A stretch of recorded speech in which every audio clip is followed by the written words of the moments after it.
بسم الله الرحمن الرحيم. الحمد لله رب العالمين، والصلاة والسلام على خير خلق محمد وعلى آله وصحبه وسلم.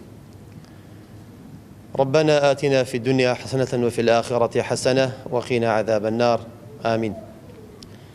دایکان و خوشکانی بەڕێز و خۆشەویست، السلام عليكم ورحمة الله وبركاته. زۆر بەخێر بێن. سەرەتا سوپاس و پێزانینمان هەیە بۆ هەموو ئەو خێرخوازانەی کەوا دەست و دڵ و دەرونیان کراوەیە بۆ هاوکاریکردنی مسلمانان کەم دەرامەتان، ئێوەی بەڕێز و خۆشەویست. ڕێز و سوپاسشمان هەیە بۆ برایانمان لە ئەنجومەنی سۆران کە بە درێژایی کار و چالاکیەکانیان بەردەوامن.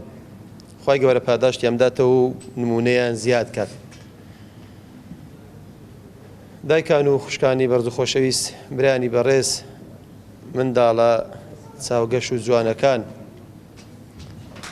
دەمەوێتە بە کورتی وەکو تەسکیرەیەک لۆ خۆم و لەوەی بەڕێز و خۆشەویست بۆتانی باس بکەم. گومان لەوەدا نییە کە ئێمە لەسەر زەوی کە ژیان دەگوزەرێنین وەکو مرۆڤ، خوای گەورە تاقیشمان ئەکاتەوە بە هەموو جۆرەکانی تاقیکردنەوە. بە هەوراز و نوشێوماندا ئەبات، ئیمانەکەمان هەڵە سەنجینیت، لە بێژینگمان ئەدات، کامانن ئەوانەی کە بڕواداری ڕاستەقینە و خۆراگر و دامەزرا و وەچێن ئەوانەی کەوا لەو تاقیکردنەوانە دەرناچن، لەو ئیمتیحانانە دەرناچن.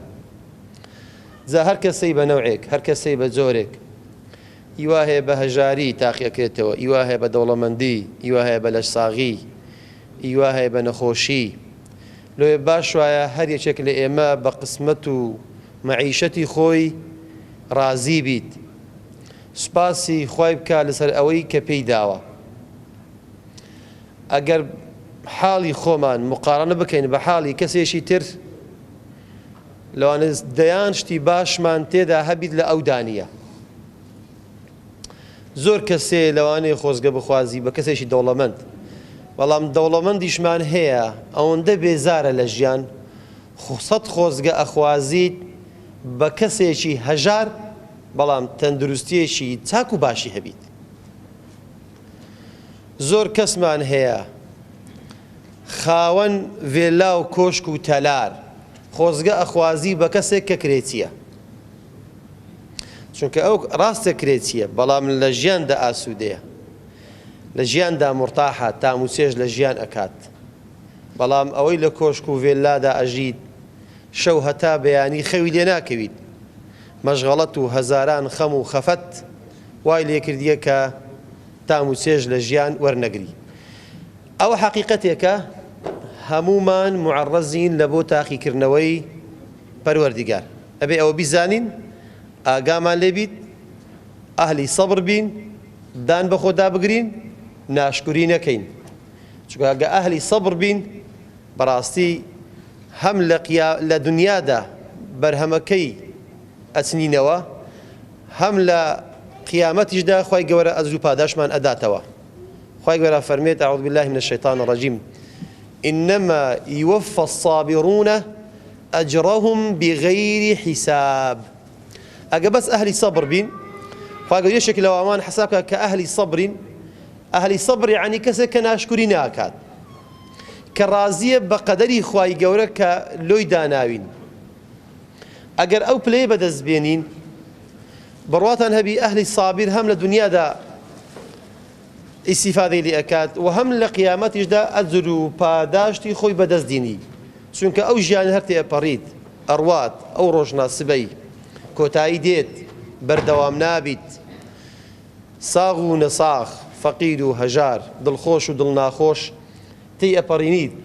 بەڵام کە تێی ئەپەڕینیت، چێ ئەتوانێت بە جوانترین شێوە تێی پەڕێنیت، ڕەزامەندی خوای گەورە بەدەست بینیت. لەوانەیە هەزاران لەش ساغمان هەیە، دنیا بەجێ دێڵیت، خوای گەورە لێی ڕازی نییە. هەزاران دەوڵەمەندمان هەیە، دنیا بەجێ دێڵیت، خوا لێی ڕازی نییە. ئەساس لە ژیانی ئینسانی باوەڕداردا بەڕاستی بەدەستهێنانی ڕەزامەندی خوای گەورەیە. ئەمە یەک. دووەمین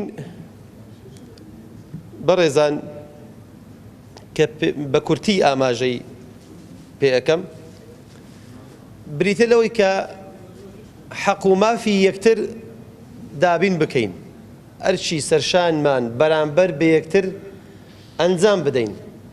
ئەوەی کە ئێستا برایانی ئەنجومەنی سۆرانکردویانە ئەوەندەیانە دەست هاتیە، وجدانی خۆیان مرتاح کردیە کاتێک کە هاوکاری کەسێک ئەکەن کە دەستی یارمەتی لۆ کەسێک ڕائشێشن کە ئەوانیش ماندوون لێرە و لەوێ هەوڵ ئەدەن شەو نخوونی ئەکەن دڵی کەسانێکی وەکو ئێوە خۆش بکەن ئەگەر بە یارمەتێکی کەمیش بیت. ئێوەش لە دوعای خێر بێبەشان مەکەن. ئەدەنن ئەمە معنای چییە بەڕێزان؟ معنای ئەوەیە ئێوە چینێکن، توێژێکن لە کۆمەڵگەدا، ئێوە مافخوراون، کەسێکێ زوڵمی لە ئێوە کردیە، حەق و مافی ئێوەی خواردیە، حەقەکانتان بەدەست ناگات، لۆیە ئەبێ لە لایەشکە ئێشکە بێ خەم لە ئێوە بخوات. ئینسانیش ئەگەر مەزلوم بوو زوڵمی لێکرا خۆشەویستان، زوڵم هەر کوشتن و وێرانکردن نییە. ئەگەر قسەیەکت بە کەسێک گۆت و دڵت هێشان زوڵمێکتا لێ کردیە، ئەوە غەدرێکت لێ کردیە. کە کاتێک ئێوە پێویستیتان بە یارمەتیە، معنای ئەوە نییە ئێوە نەقوستانیتان تێدایە، نا، بەڵکو کەسێک مافی ئێوەی خواردیە، دەسەڵاتێک حەقی ئێوەی پێشێل کردیە، ئەو مافەی لە ئێوە زەوت کردێک کە خوای گەورە پێداون.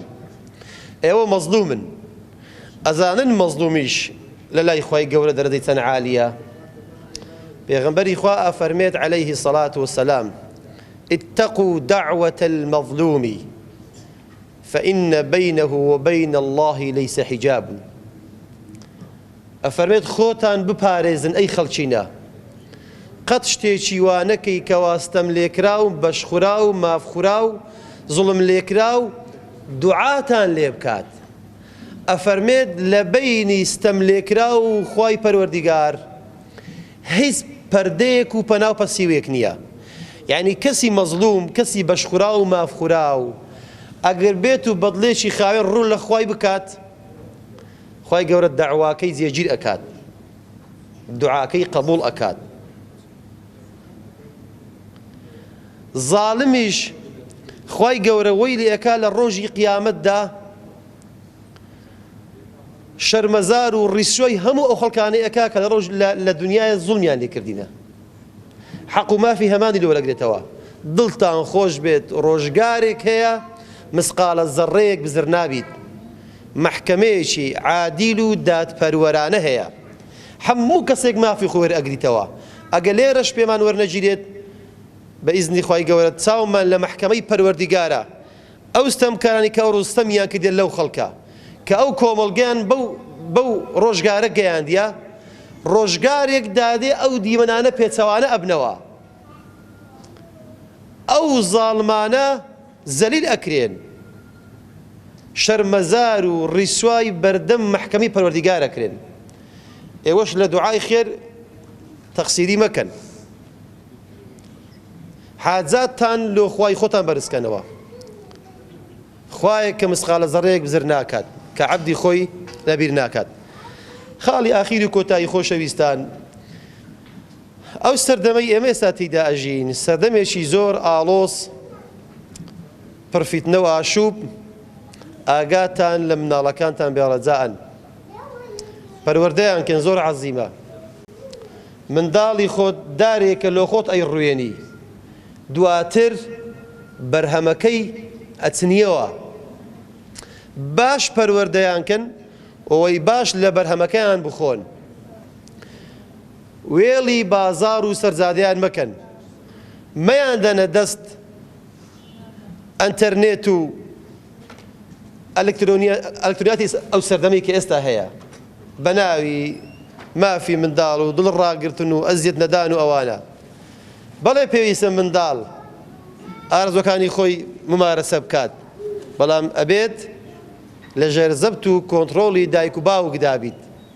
چاوتان لێیان بیت منداڵ بگاتە بازار دواتر بە کەلکی تو نایێت منداڵ بگاتە کافتریا و ئاتاریخانەکان دواتر بە کەڵکی گۆ نایەنەوە گلەی لە کەس مەکەن گلەی لە خۆتان بکەن ئەو مناڵە پاکانە وەڕەقەی سپین سینەیەکی سافن بێغەل و غەشن وەکو هەویر وایە چۆن بیشێلی ئاوای لێ دەرەچیت ئەو مەسئولیەتەش لەسەر شانی دایکان و باوکانە لەسەر شانی ئێمەشە ئێمەش خۆی لێ بەدەر و بەدوور ناگرین ئێمەش بە ئیزنی خوای گەورە وەکو بۆ خۆشتان دەزانن بەردەوام خولمان هەبووە بیان نێرن لێرە لە دەستێکی ئەمین و پاکدان پەروەردە ئەکرێن بە پەروەردەیەکی تەندروست فێری منداڵی خۆت دارێکە لۆ خۆت ئەیڕوێنی